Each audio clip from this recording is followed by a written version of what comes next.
usilost se snažím opravovat z použitých zdrojů, v podstatě z odpadu. Trošku jinak než architekt odpadu, jak je to ale ten mě jako víceméně motivoval.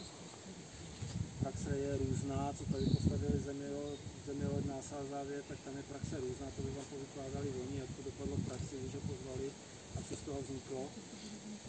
No já funguji z odpadu tak, že třeba tady mám ty opory pro fazole, je to fakt parádní v tom, že se to na podzim může zebrat takhle a přenést to kousek vedle, drží to tvar, je to tu už x let a je to...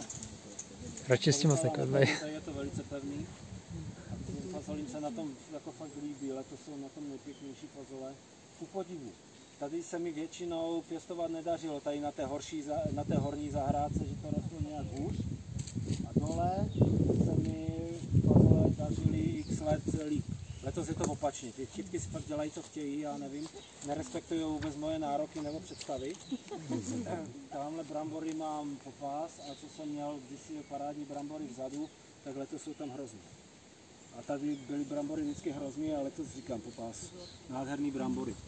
Třeba tohle víno, já nejsem pochopil, že ono začne plodit, až mu udělám oporu.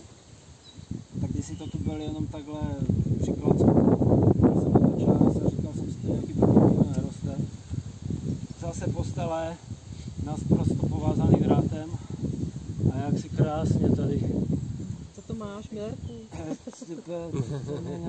Co to je, Ondro? Máme to všechno napsané, já mám hlavu děravou a v ní tolik věcí, že mě to všechno vyletí z hlavy, takže se nejsem schopný si to teď narychlo zapamatovat, máme to zapsané.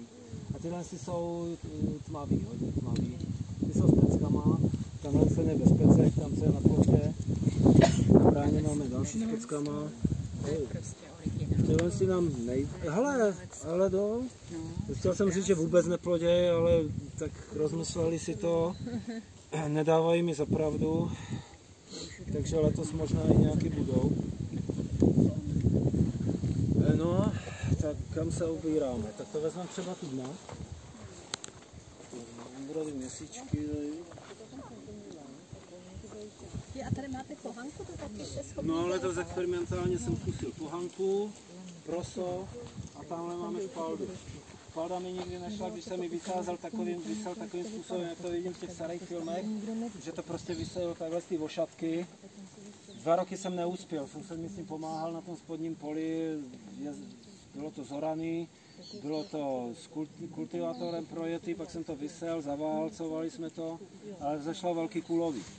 Tady, jak jsem zkusil teď vysejít na podzim, musí se to sejít na podzim, je to ozim. Musí na podzim zajít a pak narychlo, dokud je voda, dojít na jaře. Tak se mi povedlo, bylo toho víc. Akorát vypadalo to jako obyčejná tráva, tak Ondra začal plejt, tak mi to prostě vyrval.